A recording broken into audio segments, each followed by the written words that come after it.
30 जनवरी 1948 में नाथूराम गोडसे ने महात्मा गांधी को मारकर उनकी हत्या कर दी थी।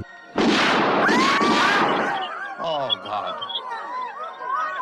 Oh God. महात्मा गांधी को मारने के बाद गोडसे वहां से भाग सकते थे, बट उन्होंने ऐसा नहीं किया और खुद को सरेंडर कर दिया था। फिर इसके कुछ समय बाद उन्हें फांसी की सजा सुना दी गई थी। तो आज हम इस वीडियो में डिस्कस करने वाले हैं कि आखिर कौन थे नाथूराम गोडसे और एक्चुअली में उन्होंने गांधी को क्यों मारा था। अगर आपको ये वीडियो स्टार्टिंग में इंफॉर्मेटिव लगता है सो प्लीज इस वीडियो को लाइक और शेयर जरूर करें ताकि ये वीडियो ज्यादा लोगों तक पहुंच सके।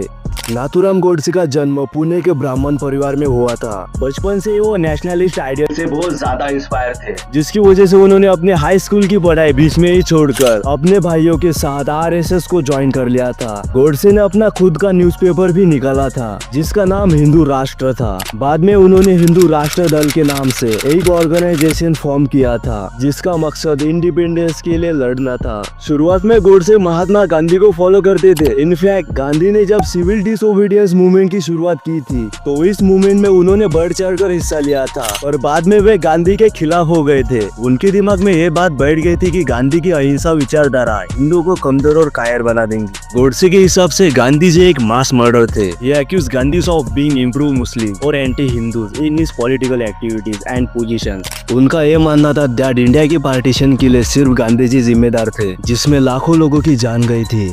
सो क्वेश्चन कम्स आउट, आखिर गोडसे महात्मा गांधी के बारे में ऐसा क्यों सोचते थे? आखिर इसके क्या रीजंस थे? चलिए जानते हैं।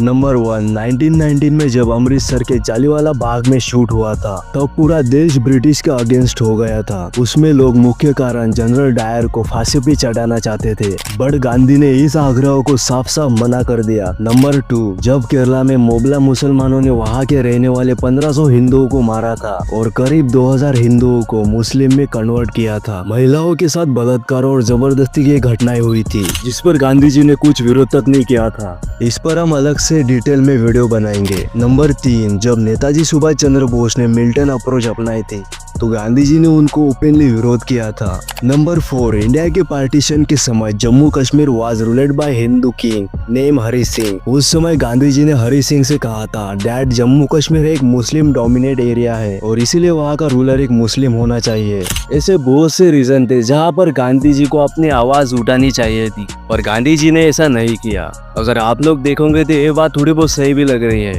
बट वही दूसरी तरफ इसी समय Hyderabad was ruled by Muslim king name Usman Ali Khan. Hyderabad के हिंदू डोमिनेट होने के बावजूद गांधी इन रूलर को सपोर्ट करते थे। इस बात को देखने के बाद तो एक बात साफ है, गांधी के ओपिनियंस और रूल्स धर्म के साथ बदलते रहते थे। बहुत कम लोगों को ये बात पता होगी दैट इंडिया के पार्टीशन के समय हैदराबाद इंडिया का पार्ट नहीं था, पर गांधी के मरने के बाद सरदार वल्लभ भाई पटेल ने मिलिट्री फोर्सेस का यूज करके हैदराबाद को इंडिया का पार्ट बनाया था। आई हाईली डाउट दैट अगर गांधी जी जिंदा होते तो ये कभी नहीं करने देते। नंबर 5, महात्मा गांधी ने एक बार दिल्ली में एक मंदिर में प्रार्थना करते समय नमाज पढ़ लिया था। इस पर वहाँ के पुजारी और बहुत सारे हिंदुओं ने इसका विरोध किया था, पर गांधी ने इस बात को साइडलाइन कर दिया था। नंबर 6, ये बात सभी को पता है दैट आजादी के बाद जब कांग्रेस कमेटी की वोटिंग हुई थी for the prime minister of India तो इस समय 15 में से 12 कांग्रेस मेंबर्स ने सरदार वल्लभ भाई पटेल को वोट किया था और वो मेजोरिटी से जीत गए थे to become the first prime minister of India. पर गांधी ने अपने जिद में आके सरदार वल्लभ भाई पटेल को पीएम पद से अपना नाम पीछे लेने को कहा और इसके बाद उन्होंने नेहरू को इंडिया का पहला प्राइम मिनिस्टर बना दिया।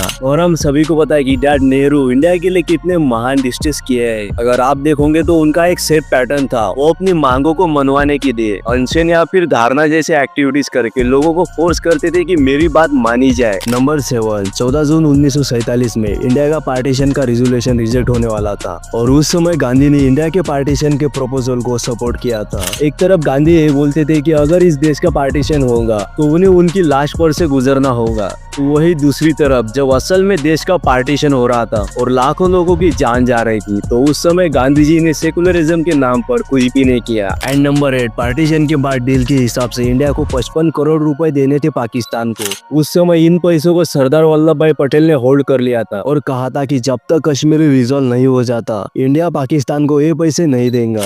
ये बात गांधी को सही नहीं लगी थी और इस पे उन्होंने सैंक्शन करते हुए कहा था कि जब तक ये पैसे पाकिस्तान को ट्रांसफर नहीं होते तब तक वो फास्टिंग नहीं छोड़ेंगे। उनके इस एक्शन से इंडिया कमजोर पड़ गया था एट बार्गेनिंग इन कश्मीर। ये कहा जा सकता है डैड इन इंसिडेंट की वजह से नाथुराम गोडसे महात्मा गांधी को देश के लिए अच्छा नहीं मानते थे और इसीलिए उन्होंने महात्मा गांधी की हत्या कर दी थी। इस बात को ज्यादा से ज्यादा लोगों तक पहुंचाने के लिए इस वीडियो को शेयर करो। अगर आपको ऐसी इंटरेस्टिंग वीडियो चाहिए so please subscribe to the history बाय ओ मत करें।